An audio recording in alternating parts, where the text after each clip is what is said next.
ओम नमः शिवाय गुरवे सच्चिदानंदमूर्तये निष्प्रपंचाय शांताय निरालंबाय तेजसे। हरिओम प्रभु जी। आज के इस अध्यात्म परिषद में आप सबका स्वागत है। आज हम विवेक चूड़ामणि के एक श्लोक की चर्चा करेंगे। कुछ एक श्लोक है विवेक चूड़ामणि के, जिसको समझने का मुंबई से पूनम भाटिया जी ने अनुरोध किया है, तो एक के बाद एक श्लोक समझने का प्रयत्न करेंगे। कभी कभी लेंगे इसको बीच बीच में। तो आज हम ले रहे हैं 256 श्लोक नंबर 256, और उसमें क्या कहा है देखो।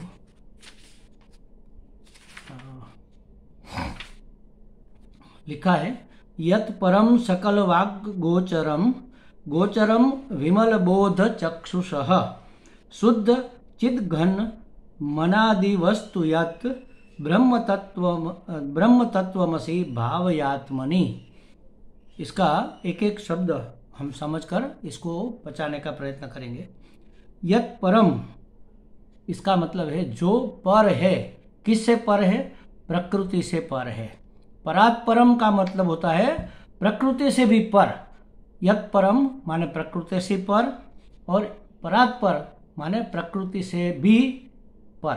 प्रकृति पर है, परम है, और उससे भी पर परमात्मा है। तो जो प्रकृति से पर है माने परात पर है, परमात्मा है, या समझो कि चैतन्य तत्व है। वह कैसा है? सकल वाक अगोचर, सभी वाणियों से अगोचर होते हुए भी। सभी वाणियों से अगोचर का मतलब क्या है? वाणी तो वाणी एक ही होती है, हमें तो लगता है वाणी एक ही है, लेकिन शास्त्र में कहा है कि वाणी 4 प्रकार की होती है। सबसे पहले जो हमारे नाभि कमल से प्रकट होती है उसको कहते परावाणी। फिर वह धीरे धीरे ऊपर आती है हमारे हृदय में, तो हृदय में से जो अभिव्यक्त होती है उसको कहते पश्यंती वाणी। और कंठ से जो अभिव्यक्त होती है उसको कहते हैं मध्यमा वाणी। और मुख से जो अभिव्यक्त होती है उसको कहते हैं वैखरी वाणी। परा, पश्यंती, मध्यमा, वैखरी। अब होता क्या है?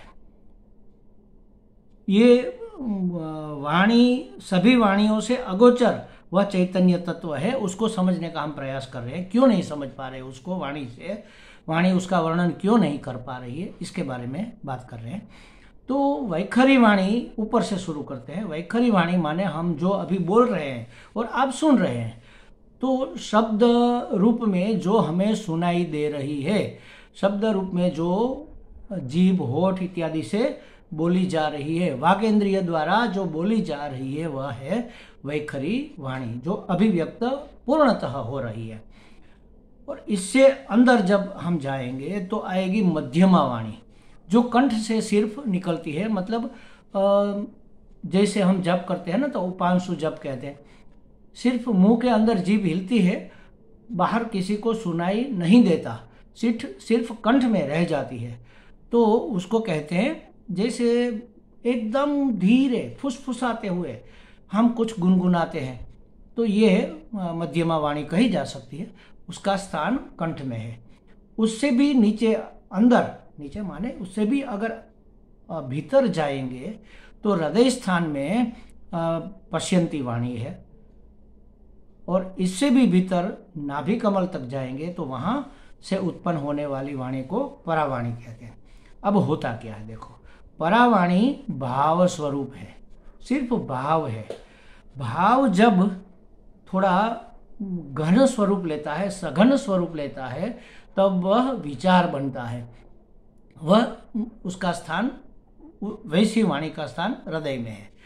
और वहाँ से विचार भी जब ऊपर आते हैं तब हम कुछ थोड़ा फुसफुसाते, थोड़ा गुनगुनाते, ऐसा है। उसको वाणी भी नहीं कह सकते और मौन भी नहीं कह सकते, जो कंठ में रह जाती है। और फिर वाणी द्वारा जो व्यक्त होती है उसको कहते हैं वैखरी। तो भाव होता है, फिर विचार होता है, फिर विचारों को थोड़ा सघन स्वरूप मिलता है, फिर विचार घन होकर वाणी स्वरूप में अभिव्यक्त होते हैं, और वाणी जैसी हम बोलते हैं वैसा हमारा वर्तन भी होने लगता है, हमारा व्यवहार भी होने लगता है। हमारे दैनिक व्यवहार का यह बीज है परावाणी। तो परम चैतन्य का, अनंत चैतन्य का वर्णन वाणी क्यों नहीं कर सकती? क्योंकि वह परा से भी परम है, परम से भी परम है। वाणी वहां तक नहीं पहुंच सकती। वाणी को उत्पन्न होने की सामर्थ्य उसी चैतन्य से मिलती है। उसी चैतन्य की सन्निधि से वाणी को सत्ता और स्फूर्ति मिलती है। स्फुरण होना माने स्फूर्ति, और सत्ता माने होनापन। उसका होनापन ही चैतन्य के कारण है। आँख से हम किसी चीज को देखते हैं, आँख से हम चश्मा को देखते हैं, चश्मा के द्वारा बाहर की चीजों को देखते हैं, लेकिन चश्मा के द्वारा हम आँख को नहीं देख सकते, क्योंकि उसी तरह आँख को रोशनी अपने आत्म चैतन्य से मिलती है। तो जो जिसका कारण है वह उसको कार्य प्राप्त नहीं कर सकता। तो इस वाणी की सत्ता एवं स्फूर्ति चैतन्य के कारण है। तो चैतन्य की सन्निधि से ही वाणी का स्फुरण होता है। जब चैतन्य नहीं रहता, आदमी मर जाता है, तो चैतन्य की अभिव्यक्ति होता तो है, लेकिन अभिव्यक्ति समाप्त हो गई, सूक्ष्म शरीर चला गया, तो माध्यम नहीं रहा, तो फिर वाणी भी बोली नहीं जाएगी। तो कहते हैं कि यत् परम, जो प्रकृति से पर है, सकल वाक अगोचरम, जो सभी वाणियों से अगोचर, प्राप्त नहीं किया जा सकता, ऐसा है, फिर भी विमल बोध चक्षुषः गोचरम, फिर भी उसको कैसे गोचर कर सकते हैं, कैसे जान सकते हैं, कैसे प्राप्त कर सकते हैं? विमल बोध चक्षुषः, निर्मल ज्ञान चक्षु से उसको प्राप्त किया जा सकता है, उसको जाना जा सकता है, पहचाना जा सकता है, उसका अनुभव किया जा सकता है, उसकी प्राप्ति हो सकती है। कैसे हो सकती है? विमल बोध चक्षुषः, विमल माने निर्मल, जिसमें कोई मल नहीं है। मल क्या है? राग द्वेष आदि हमारे अंतःकरण के मल है। तो वही मल हमारी आंखों से भी, यहाँ चक्षु का मतलब आंख नहीं है, चक्षु का मतलब है दृष्टि। हमारा दृष्टिकोण होता है, किसी कोण से हम देखते हैं। दृष्टिकोण का मतलब क्या है?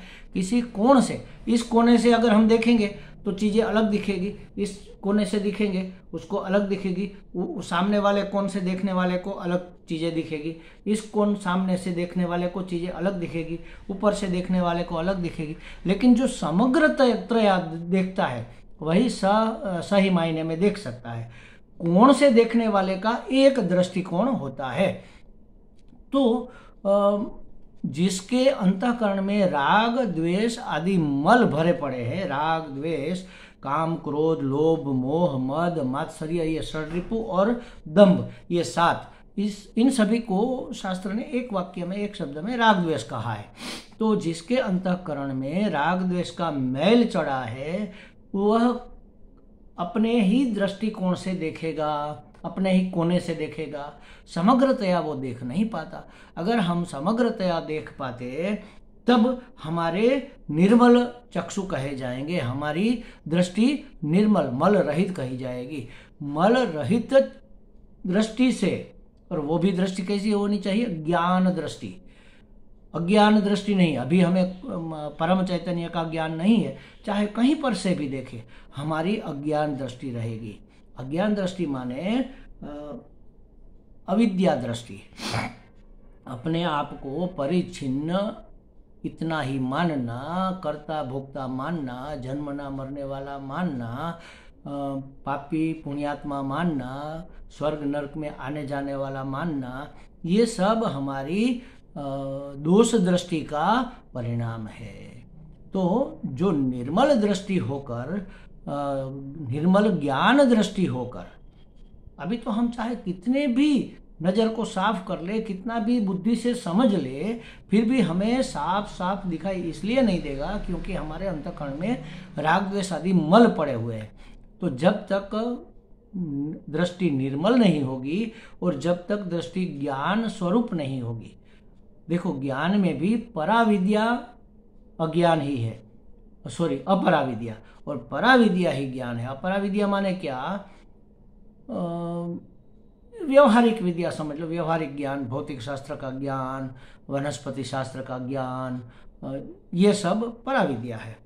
केमिस्ट्री का ज्ञान, रसायन विज्ञान का ज्ञान, टेक्नोलॉजी का ज्ञान, ये सब ज्ञान तो है, जीवन व्यवहार के लिए जरूरी है, लेकिन यह परमात्मा प्राप्ति कराने में, चैतन्य को देखने, जानने, समझने में, प्राप्त करने में इसका कोई महत्व नहीं रह जाता। तो चाहे कितना भी, इसीलिए शंकराचार्य जी ने स्वयं कहा है, चाहे कितना भी बड़ा विद्वान क्यों ना हो, कितना भी बड़ा बुद्धिमान क्यों ना हो, इस अध्यात्म शास्त्र को, उपनिषदों को, गीता जी को, ब्रह्मसूत्र को वह समझ नहीं पाएगा। उसको अपने आप समझने का प्रयत्न नहीं करना चाहिए। किसी परंपरा प्राप्त श्रोत्रिय ब्रह्मनिष्ठ सदगुरु से उसको समझना चाहिए, तभी बातें स्पष्ट होगी, तभी बातें समझ में आएगी। तो कहा यत परम सकल वाक अगोचरम, जो प्रकृति से पर है और सभी वाणियों से अगोचर है, प्राप्त नहीं होने वाला है, फिर भी निर्मल बोध चक्षुषः गोचरम, विमल निर्मल विमल ज्ञान चक्षु से जिसको हम प्राप्त कर सकते हैं, जान सकते हैं। यत शुद्ध चिद घन अनादि वस्तु, वह कैसी वस्तु है? जो शुद्ध है, चिद घन चेतनमय है, अनादि है, ऐसी वस्तु। शुद्ध है माने उसमें कोई मैल नहीं है और उसमें कोई अपवित्रता नहीं है। शुद्ध का मतलब यहाँ दो प्रकार से लेना चाहिए, शुद्ध होना और पवित्र होना, उसमें थोड़ा फर्क है। मैं आपको एक उदाहरण देके समझाऊं। जैसे समझो कि गंगा जल पवित्र है, गाय का दूध पवित्र है। अब हमारा दूध देने वाला आया, दूध देखा हमने, एकदम पतला पानी जैसा। हमने कहा कि अरे महाराज ये आपने क्या किया है इसमें? तो उसने कहा देखो दूध पवित्र है। मैंने कहा हाँ गंगा जल पवित्र है। तो 1 लीटर दूध में 1 लीटर पानी मिला दिया। अब ये पवित्र तो रहा, लेकिन इसको शुद्ध नहीं कह सकते। शुद्ध माने वही का वही होना, उसमें और कुछ न मिला हो, तभी उसको शुद्ध कहेंगे। शुद्ध तो सफाई करने से होगा, लेकिन पवित्रता तो तप से होती है। जैसे समझो हींग है, किसी एक कटोरी में हींग भरा है और ख़त्म हो गई, तो हमने उसको मांज लिया, उसको साफ कर लिया साबुन से या भस्म से, किसी से भी साफ कर लिया, उसको साबुन से समझो साफ कर लिया, लेकिन उसमें गंध रह जाएगी। साफ तो हो गई, बिल्कुल साफ हो गई, स्वच्छ हो गई, लेकिन उसमें अभी दुर्गंध रहेगी, वह पवित्र नहीं हुई। उसको चूल्हे पर, गैस पर, आग पर तपाना पड़ेगा। जब तपाएंगे तो उसमें से गंध भी निकल जाएगी, वह पवित्र हो जाएगी। तो तपस्या से, तितिक्षा से शुद्ध पवित्रता आती है और सेवा से शुद्धि आती है। ऐसे शुद्ध चिद घन, चिद माने चैतन्य, और कैसा चैतन्य? ठोस, ठसाठस भरा हुआ, सघन, घन स्वरूप, उसमें कहीं पर भी पोल पट्टी नहीं, एक सोई की नोक के बराबर भी जगह खाली नहीं, उसको कहेंगे घन। तो चैतन्य कैसा है? चित घन है, हर जगह, हर रूप में, हर प्रकार से, हर समय, हर स्थान में व्याप्त है, उसको कहेंगे चित घन। और वह कैसा है? अनादि। अनादि माने जिसका आदि नहीं है, माने कि जिसका जन्म नहीं है। जिसका जन्म नहीं होगा उसकी मृत्यु कैसे होगी? जन्म ही नहीं हुआ तो मृत्यु कैसे होगी? तो जन्म मृत्यु से रहित का मतलब है षड विकारों से रहित। कोई भी सृष्टि का कोई भी पदार्थ ले लो, व्यक्ति, वस्तु, पदार्थ कोई भी ले लो, उसमें ये 6 विकार होते हैं, उसको षड विकार कहते हैं।